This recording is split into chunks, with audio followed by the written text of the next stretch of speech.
This is level 2, lesson 2.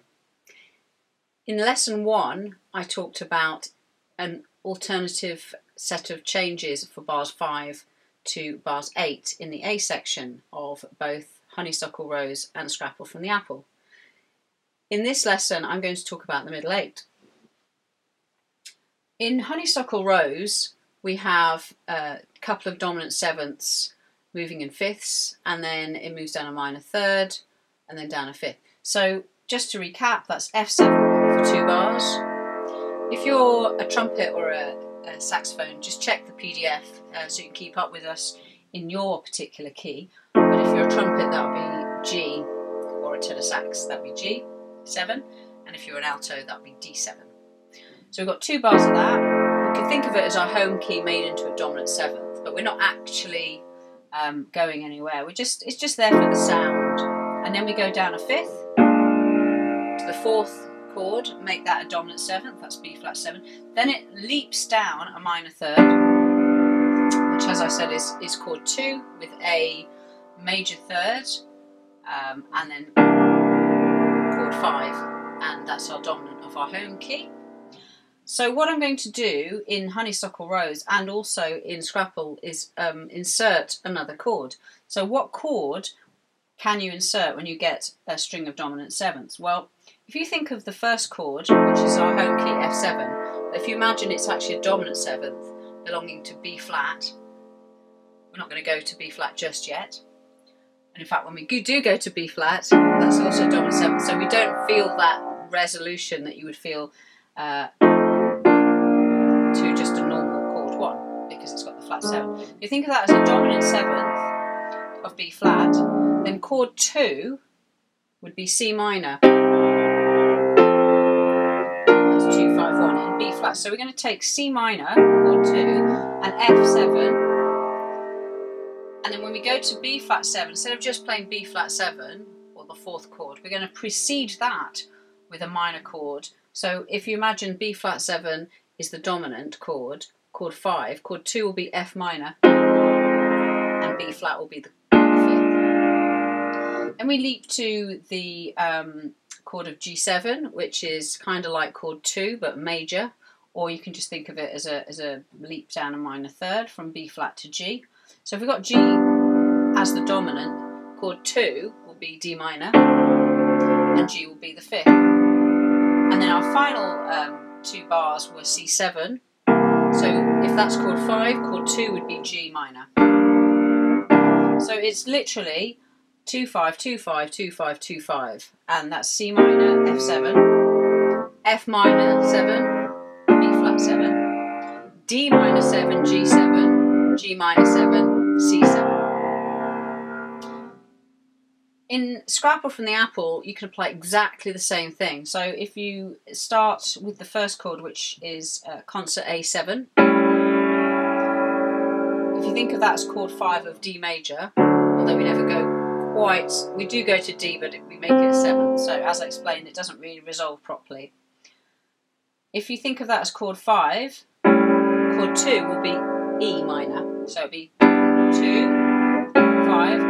Then we go to the chord of D7, so we're going to precede that with a chord 2, so that would be A minor 7, D7. Then we're going to go to the key well, we're not going to go to the key of, we're going to play G7, so that's chord 5, chord 2 will be D minor, G7 will be chord 5. Then we're going to go to C7, but we're going to precede it with its chord 2, so that would be G minor, C7. One of the things when in Scrapple, the way that the sequence moves down in fifths, is that it's much more straightforward, because you're basically going from the chord 2 to chord 5, and that chord 5, if you just make it minor, it's now chord 2 of the next key. So we're on D7, make that minor, to G7, make G7 G minor, and C7. So that's kind of the theory behind it. It makes perfect sense, again, when you hear it. A lot of music does, and now you know why. If I was to improvise over those middle 8s, what could I do? I could just still think of it as just those dominant sevenths. in terms of my scales. So remember we talked about maybe pentatonics or maybe Mixolydian scales, and I would say that's a really good place to start. Also, you could bear in mind the chord tones. So, for example, in Honeysuckle Rose, C minor, you play strong notes like C, E flat, G and B flat, and F7, F, A, C, E flat, etc. So I'm just going to play Honeysuckle Rose just using the idea of the Mixolydian scales for each of the various keys. And but I'm going to put in chord 2. So there will be a bit more harmony in my left hand. Obviously, if you're a trumpet or a sax or a single line instrument, you can't actually provide your own harmony. But you could ask your pianist or guitarist accompanying you to put in those changes, and that would make it a bit more interesting. So here's an improvisation on the middle 8 using Mixolydian scales.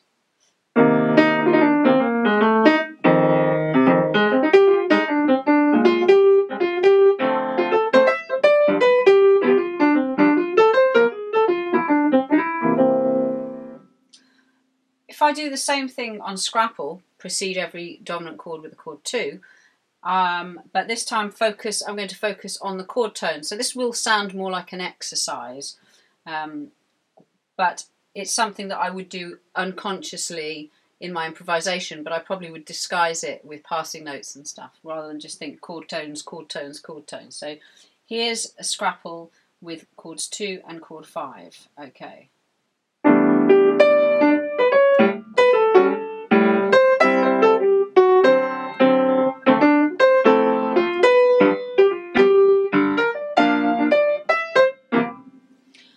I was just improvising. I could have done a very boring kind of like stuff like that. And that's up to you when you're devising your own exercises. Maybe you just want to do a pattern. Maybe go up and come down. So going up, coming down, going up, coming down. Or you could come down, going up. It's going to be quite tricky to make it sound really musical, but believe me, if you do that enough times, you will really, really see the difference.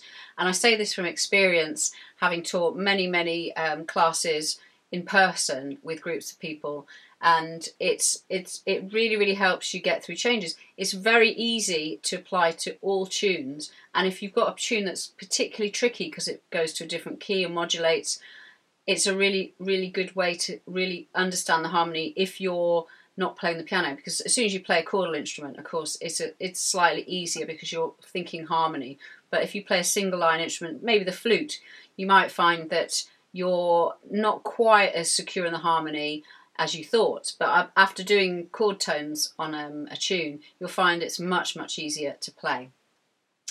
And that's the end of the second lesson, level 2, for Honeysuckle Rose and Scrapple from the Apple. Join me for level 3.